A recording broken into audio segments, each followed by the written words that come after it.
የዛሬዋ እንግዳችን በጣም የምታምር ቆንጅዬ ሞዴልና ተዋናይ ስትሆን የሚያምረው ቁመናዋና እንዲሁም ቆንጅዬ መልኳ በፊልም ላይ በሚያዩት ሰዓት ላይ ወጣቱ በአጠቃላይ የልብ ምታቸው እንደ ጦጣ ዘለለ የተባለላት ናት።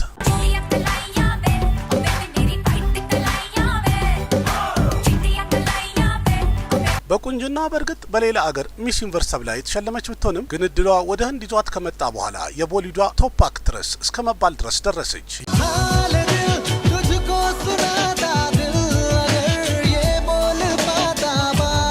ተዋናይ የሙዚቃ አልበምም ሆነ በፊልም ላይ የምታሳየው ትወና በሁለቱም ቦታ ላይ አስገራሚ ብቃቷን በማሳየት እጅግ በጣም ተወዳጅነትን በአጭር ጊዜ ማግኘት የቻለች ናት።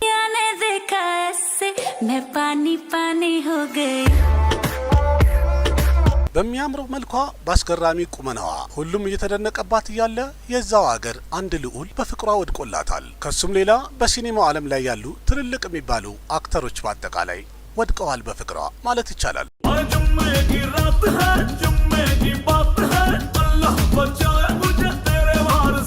ይህች አክትረስ እጅግ በጣም አነጋጋሪ የተባለች ስኬትን እየተንጠላጠለች የወጣች በነበረበት ሰዓት ላይ ምን ቢፈጠር ነው በአንድ ምሽት ህይወቷ ጠቅላላ የተቀያየረው? በህዝብ አይንም አንድ ቪለን ልትሆን ችላለች።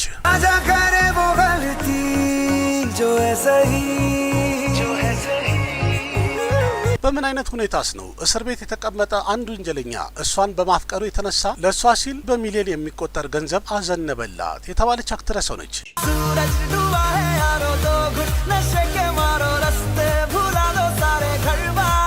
ይቺ አክትረስ ስክሪን ላይም ሆነ ከስክሪን ውጪ የምታደርገው ቅብጥብጥ ባህሪዋና የሚያምረው መልኳ የወጣቶችን የልብ ትርታ ሁሌ እንደጨመረች ነች ይባልላታል። በእርግጥ በሲኒማው ላይ የሚታየው ውበቷ እጅግ በጣም አስገራሚ ስለሆነ በሷ ፍቅር ካንም ቢሆን እንዲሁም የሌላ አገር ልዑል በሷ ፍቅር ለመውደቅ ጊዜ አይፈጅባቸውም የተባለላት ናት። በሲኒማው ላይ የሚታየው ይሄ ውበቷና ቆንጅናዋ የንጋት ፀሐይ የሚል ስም ያሰጣት ሲሆን እሷም በህንድ ሲኒማ ታሪክ ላይ በጣም ተወዳጅ የነበረችው ቆንጅየው አክትረስ ጃክሊን ፈርናንደስ ናት።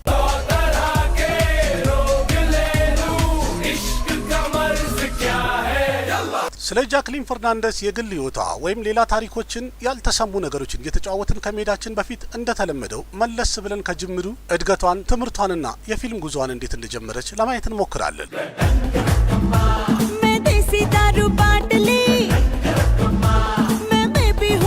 ሰላም ጤና ይስጥልኝ ቤተሰቦች፣ ይህ ቦሊውድ ፕሮፋይል የተሰኘው ፕሮግራም ነው። የቦሊውድ ተዋናዮችን ያሳለፉትን ውጣ ውረድና ችግሮችን አንድ ላይ በጥናት የምናቀርብበት ቦሊውድ ፕሮፋይል የተሰኘው ፕሮግራም መጀመሩ ነው። ቪዲዮን ላይክ አድርጋችሁ መጀመር አትርሱ። እንዲሁም ያላችሁን ሀሳብ አስተያየት በኮሜንት አስቀምጡ። በተጨማሪም ለቤቱ አዲስ የሆናችሁ ሰብስክራይብ አድርጉ። ወደ ፕሮግራሙ እንግባ።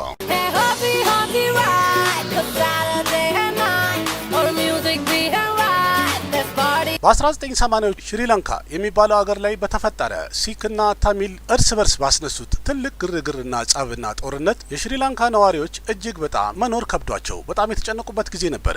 በዚህም ረብሻ ግርግር መሃል አንድ ሙዚቀኛ የነበረው ኤልሮይ ፈርናንደስ የተባለ ግለሰብ አገሩን ለቆ ወደ ባህሪን ለመሰደድ ግድ ሆነበት። ወደዛም ከሄደ በኋላ ከማሌዥያና ከካናዳ ቤተሰቦቿ የተገኘችው አንድ ኤር ሆስቴስ የሆነችው ኪምን ሊያገኛት ቻለ። ከዛም ሁለቱ ተፋቀሩ፣ ተጋቡ። ይህም ጋብቻ በመጨረሻው ኦገስት 11 1985 ዓመተ ምህረት ላይ አንድ ሴት ልጅን ሊያፈራ ችሏል። ያቺን ልጅም ስሟን ጃክሊን ፈርናንደስ ብለው አወጡላት።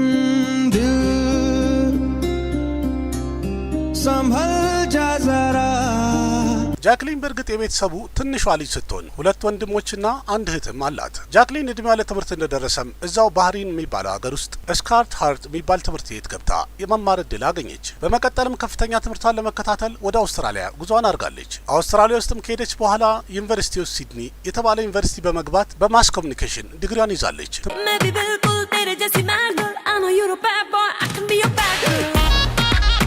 ትምህርቷንም ከጨረሰች በኋላ ጃክሊን ተመልሳ ወደ ሽሪላንካ ነው የመጣችው። ሽሪላንካ ውስጥም ከመጣች በኋላ አንድ የዜና የቴሌቪዥን ጣቢያ ውስጥ ተቀጥራ ስራ ጀመረች። በዛ ስራ የምትፈልገውን ስምና ዝና እንዲሁም ያሰበችውን ነገር ማሳካት ስላልቻለች እዛው ቲቪ ላይ የተለያዩ ሾዎችን ሆስት ማድረግ ጀመረች። ፕሮግራም መምራት ቀጠለች ማለት ነው። በዛን ጊዜ ቢሆንም ጃክሊን በጣም ስታይሊሽ፣ በጣም ስታይለኛና በጣም የምታምር ቆንጆ ልጅ ነበረች። በዛም የተነሳ ቲቪ ላይ ያዩት ሰዎች ወደ ሞዴሊንግ እንድትገባ ለሷ ጥያቄ ማቅረቡን በላይ ቀጠሉበት።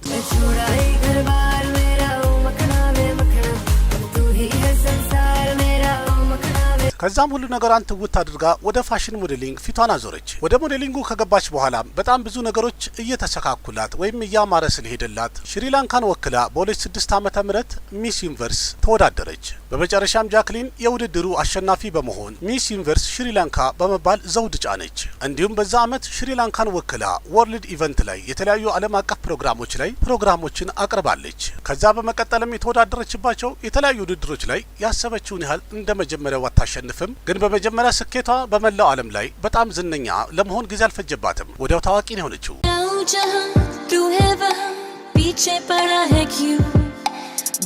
በሰዓቱ ጃክሊን ፍላጎታ የነበረው የሆሊውድ አክትረስ የመሆን ነበረ። ይህንን ሀሳቧንም ለማሳካት ወደ ኒውዮርክ በመሄድ የተለያዩ የቴሌቪዥን ፕሮግራሞችን በመብራት ወደ ፊልሙ ዓለም እቀላቀላለሁ፣ ሆሊውድ ገባለሁ ብላ አስባ ነበር። ግን የሁሉ ነገር ከማሳካቷ በፊት ቀደም ብሎ ወደ ህንድ የተለያዩ የሞዴሊንግ አሳይመንት ወይም አብረን እንስራ የሚል ጥያቄ በብዛት መጥቶላት ነበረ። ምናልባትም ይሄ ሞዴሊንግ ጥያቄ በመጣላት ሰዓት ላይ ሆሊውድ ባይሆን እንኳን በሆሊውድ እሞክራለሁ ብላ ያሰበች ይመስላል። ምክንያቱም ይህን ጥያቄ ተቀብላ በፍጥነት ከሽሪላንካ ወደ ሙምባይ ፈጠን ብላ ነበር የመጣችው። ወደ ሙምባይ ከመጣች በኋላ የተለያዩ የሞዴሊንግ አሳይመንቶችን መስራት ጀመረች። ለብዙ ብራንዶችም ሞዴል ሆና በማገልገል እግረ መንገዷንም ለፊልም መሞከር ጀመረች። ይሄ ሙከራዋም ባዶውን አልቀረም። ምክንያቱም በ2009 ዓመተ ምህረት ሱጆሽኮ የተባለው ዳይሬክተር የሚሰራው ፊልም ላይ በጣም የምታምር ቆንጅዬ አዲስ መልክ እየፈለገ ነበር። በዛ ሰዓትም የጃክሊን ኦዲሽንን ባየ ሰዓት ላይ ፊልሙን ሊያሰራት ወዲያው ፈቃደኛ ሆነ። ያ ፊልምም አላዲን የተሰኘው ፊልም ነው።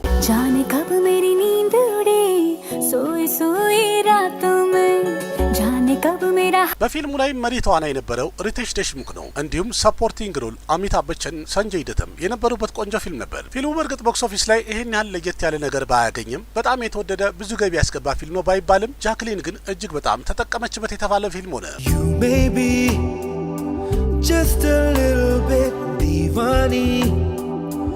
በመቀጠልም ሁለተኛ ፊልሟን ሰራች። እሱም ጃኔ ካሃሲ አይሄ የተሰኘ ፊልም ነው። ይሄ ፊልምም ጃክሊን እንዳሰበችው አልሆነም፣ ፍሎፕን የሆነባት። ስለዚህ ጃክሊን አሁን የተለያዩ ችግሮችን ፊት ለፊት የምትጋፈጥበት ሰዓት ደረሰ ማለት ነው። ምክንያቱም በላይ ሁለት ፊልም ፍሎፕ የሆነበት ሰው ስራ ቶሎ ስለማያገኝ ጃክሊንም ልክ እንደዛ ነው የሆነባት። ስራ ማግኘቱ ነገር እየከበዳት ሄደ። በዛ ሰዓትም ሞሂት ሱሪ የተባለው ዳይሬክተር የሚሰራው አንድ ፊልም ነበረ። እሱም መርደርቱ እንድትሰራ ተፈቀደላት። ይሄ ፊልምም በጃክሊን የስራ ህይወት ውስጥ የመሰረት ድንጋይ የጣለ እንዲሁም አሪፍ ተርኒንግ ፖይንት የተባለ ፊልም ሊሆን ቻለ። የፊልሙ ታሪክ፣ ሙዚቃው እንዲሁም ደግሞ የኢምራን ሃሽሚም ሆነ የጃክሊን ትወና ተደምሮበት ፊልሙን ሱፐር ዱፐር ሂት ሊያደርገው ቻለ።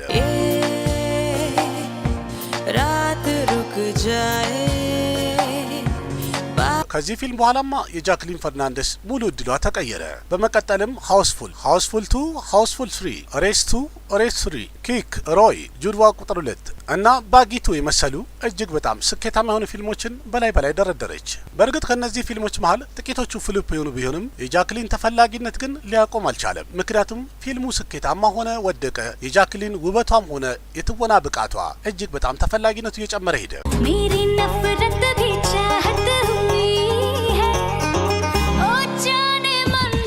ልክ እንደዚህ እያለች እንግዲህ የተለያዩ ፊልሞችን በመስራት የስራ ህይወቷን እያጧጣፈችው ቀጠለች። በመቀጠል በጃክሊን ፈርናንደስ ላይ የተነሱ አነጋጋሪ ነገሮችና የግል ህይወቷ ምን ይመስላል የሚለውን ለማየት እንሞክራለን። ጃክሊን ቀደም ብላ ወደ ቦሊውድ ከመግባቷ በፊት ባህሪን ውስጥ እያለች ሼክ ሐሰን ቢን ራሺድ የተባለ አንድ ከሊፋ ቦይፍሬንዷ ነበር ወይም ዴት እያደረገችው ነበር። ሁለቱ ለመጀመሪያ ጊዜ የተገናኙት የሁለቱ ጓደኛ የሆነች አንድ ሴት ይዛት በሄደችበት ፓርቲ ላይ ተዋውቀው ነበረ። ቢሆንም ግን ያ ነገር ወደ ፍቅር ከተቀየረ በኋላ ረጅም ጊዜ አልቆየም። ምክንያቱም ወደ ቦሊውድ ከገባች በኋላ በታዋቂው ታሪክ ዳይሬክተር በሳጂድ ካን የተነሳ ይሄ ዝምድናቸው ፈርሷል ተብሏል።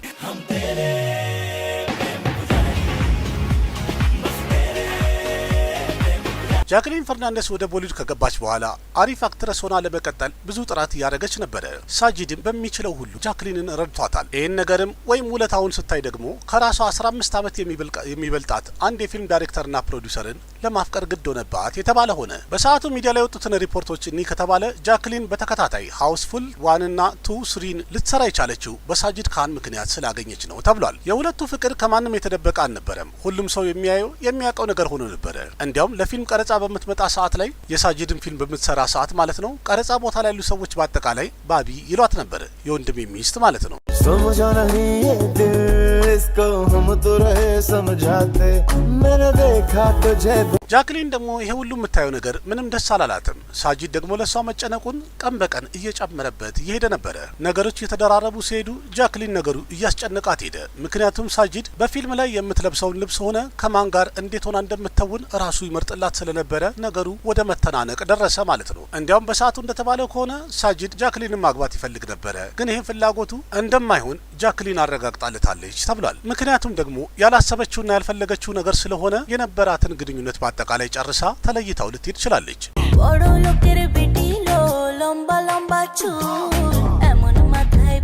ከሳጂድ ከተለየች በኋላ በሷ ህይወት ውስጥ በድጋሚ የመጣው በሰዓቱ አዲስ መጤ አክተር የነበረው ስዳት ማልሆትራ ነው። ጃክሊንና ስዳት አንድ ላይ የሰሩት ጀንትልማን የሚል ፊልም ነበረ። ያን ፊልም በሚሰሩ ሰዓት ላይ ሁለቱ በጣም ጥብቅ ጓደኛ መሆን ቻሉ። ያ ጓደኝነትም ወደ ፍቅር እየተቀየረ ዴት ማድረግ ጀመሩ። እንዲያውም በሰዓቱ የወጣ መረጃዎች እንደሚያሳዩት ጃክሊን ማለት ያቺ አክትረስ ናት። ስዳትና አሊያ የፍቅር ግንኙነታቸው የተበላሸው በሷ የተነሳ ነው ተብሎ ተወርቶባቸዋል። ስዳትና ጃክሊንም አብረው በነበሩ ሰዓት ላይ በቆየ ዝምድናው መሀል የተነሱ ጨዋታዎች አለመግባባትን ስለፈጠረ በፍጥነት ሊለያዩ ችለዋል።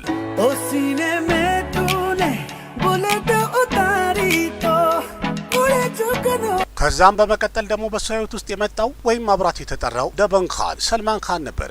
በሰዓቱ የጃክሊንና የሰልማን ፍቅር እጅግ በጣም መነጋገሪያ ሆኖ ነበረ። እንደሚባለው ከሆነ በ2014 ዓ.ም ሰልማን ካን የሱ ፊልም የሆነው ኪክን እንድትሰራ ፈቅዶላት ነበር። ያን ፊልም በሚሰሩ ሰዓትም ሆነ ያን ፊልም ከሰሩ በኋላ የነበራቸው ግንኙነት ሁለቱ የፍቅር ግንኙነት አላቸው፣ ዴት እየተደራረጉ ነው የሚለው ነገር በጣም መነጋገሪያ ነበር። ግን ሁለቱ የፍቅር ግንኙነት አላቸው የሚባለውን ነገር መቼም ቢሆን ተቀብለውም አምነውም አያውቁም። ዛሬም ድረስ የሚሉት በጣም ጥሩ ጓደኛ ማቾች ነን ነው የሚሉት።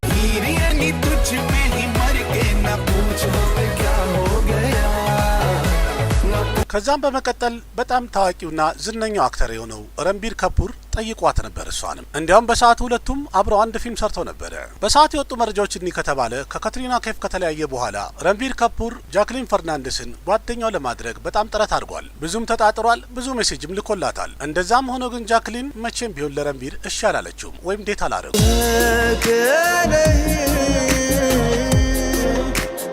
በመቀጠልም በዚህ በፍቅር ግንኙነቷ መሀል አንድ ስም አብራት ሊጠራ ቻለ። ያ ነገርም በአንድ ምሽት ህይወቷን የሚቀይር ሊሆን ቻለ። ይህን የፍቅር ግንኙነቷን ጓደኛዋም አይደለም ጠላቷም አይደለም ያወራው፣ ወይም ሌላ ሰው ጋዜጣም መጽሔትም አይደለም ያወራው። ይህንን የፍቅር ግንኙነቷን በአደባባይ ያወራው ኢዲ የተባለው የመንግስት ድርጅት ነው። ኢዲ ማለት ያው የህንድ ወንጀል መከላከል ቡድን ማለት ነው። እሱም ደግሞ በማጭበርበርና በተለያዩ ወንጀሎች ተከሶ እስር ቤት የነበረው የሙኬሽ ቸንደር ሼከር ጠበቃ የሆነው አነን መሊክ ሁሉ ነገር ግልጽ አድርጎ ተናግሯል። इस तरह चाहूं तुझे चाहूं भी तो तुझे ነገሩ እንዲህ ነው። ድሊ ውስጥ በወንጀል ተጠርጥሮ የታሰረ አንድ ወንጀለኛ ነበረ። እሱም ሱኬሽ ቸንድር ሼክ ይባላል። የተከሰሰበትም ወንጀል 2 ቢሊዮን የህንድ ሩፒ ወይም ደግሞ 24 ሚሊዮን የአሜሪካ ዶላር አካባቢ አጭበርብረዋል ተብሎ ነበረ። በዚህም ጉዳይ ላይ ኢዲ ወይም የህንድ ወንጀል መከላከል ቡድን እያጣራ እየሄደ ነበረ። ስለዚህ የወንጀለኛውን አካውንት ተከትሎ ቤት በኩል አድርጎ በምን አይነት መንገድ ወጪ እንደሚያደርግ በሚከተል ሰዓት ላይ የዛን ጊዜ የጃክሊን ስምን ሊያገኝ ይችላል። ይሄ ዜናም ይፋ እንደወጣ ሙሉ ቦሊውድ ላይም ሆነ በተራ ተመልካቹ መሀል ላይ እጅግ በጣም አስደናቂ የሆነ ትልቅ ግርግር ሊፈጠር ችሏል። ምክንያቱም ማንም ባልጠበቀው መልኩ ይህ ነገር መሆኑ እጅግ አስገራሚ ነገር ሆኗል።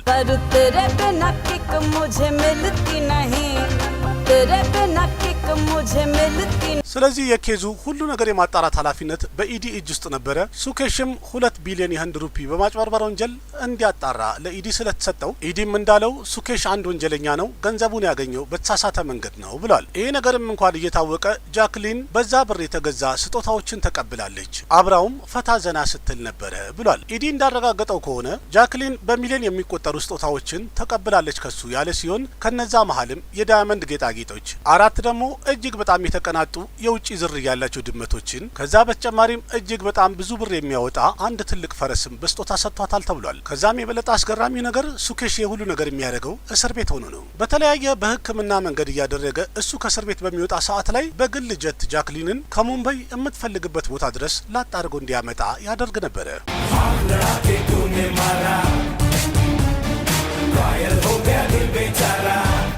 ስለዚህ በጉዳዩ ላይ ኢዲም ተከሳሽ አድርጎ እሷን ያስገባት ሲሆን የከሰሰበት ዋና ምክንያት ደግሞ መኒ ላውንድሪንግ ነው። መጀመሪያ ተከሳሽ አደረጋት። ከዛ በኋላ ደግሞ ያረጋገጠው በህገ ወጥ መንገድ በተገኘ ገንዘብ የተለያዩ ስጦታዎችን መቀበል በራሱ ወንጀል ስለሆነ ተከሳሽ እንድትሆን አድርጓታል ኢዲ። ስለዚህም ከጉዳዩ ጋር በተያያዘ ሌላ ተጨማሪ የምታውቀው ነገር ካለ እንድታውጣጣ ወደ ድሊ ተጠርታ በግድ እስከ መሄድም ደርሳ ነበር። እንዲያውም የድሊ ብራንች ያለው ወይም የድሊ ቅርንጫፉ ወንጀል መከላከል ቡድን ለረጅም ሰዓት ጃክሊን ፈርናንደስን ሲያናዝዟት ቆይተዋል ተብሏል።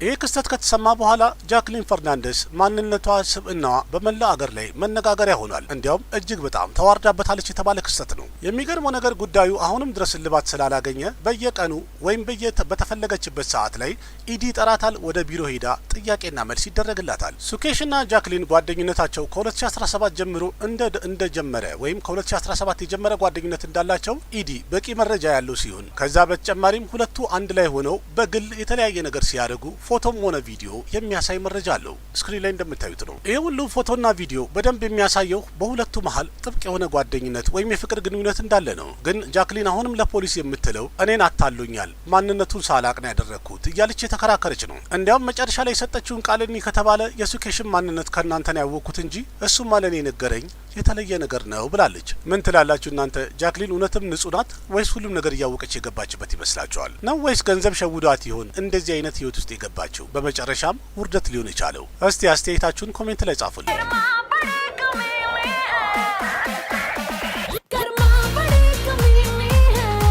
ከዛም በኋላ ጃክሊን ፈርናንደስ ሁል ጊዜ ዜና ላይ መነጋገሪያነቷ እንደቀጠለ ነው። ግን ይሄኛው በፊልምም አይደለም ወይም በሙዚቃ አልበምም አይደለም። ምንነቱን ሳታቅ ተንገብግባ ውድ የሆኑ ስጦታዎችን በመቀበል እንዲሁም የአንድ ወንጀለኛ ፍቅረኛ የመሆን ትልቅ ቅጣት እየተቀጣች ነው ያለችው። ይሄ ነገር ደግሞ እንደ ህንድ ባለ ማህበረሰብ ውስጥ እጅግ በጣም ከበድ ይላል። ምክንያቱም ነገርን በቀላል ስለማያዩ ማለት ነው። ስለዚህ አሁን ጃክሊን ፈርናንደስ ሙሉ ሰውነቷን ጭቃ ተለቅልቃለች ወይም ተዋርዳለች። መቼ አጥባ እንደምትጨርሰው ፈጣሪ ነው የሚያውቀው። अधूरी बातों से कोई बन जा በእርግጥ ጃክሊን ፈርናንደስ በጣም ቆንጆ ተዋናይ ናት። ምናልባት ይሄው ውበቷ ነው መሰለኝ በመጨረሻ ህይወቷን፣ የስራ ህይወቷን፣ ልፋቷን ጠቅላላ ወደ ኪሳራ ውስጥ የከተተባት። ስለዚህ እንግዲህ ይሄ ውጥንቅጡ ከወጣው ነገር ውስጥ በፍጥነት ቶሎ ወጥታ ልክ እንደ በፊቱ በዳንሷ በፊልሟ ዘና ፈታ ታደርገናለች ብዬ ተስፋ አደርጋለሁ። ምክንያቱም ከበፊትም እያንዳንዱ ስራዎቿ ላይ በጣም ብዙ አቅም እንዳላትና ብዙ መስራት እንደምትችል በደንብ ያሳይ ነበረ። ስለዚህ ውበቷንም ጉልበቷንም ቆጥባ አሁንም በድጋሚ ይዛ መታ ታዝናናለች የሚል ተስፋ አለኝ።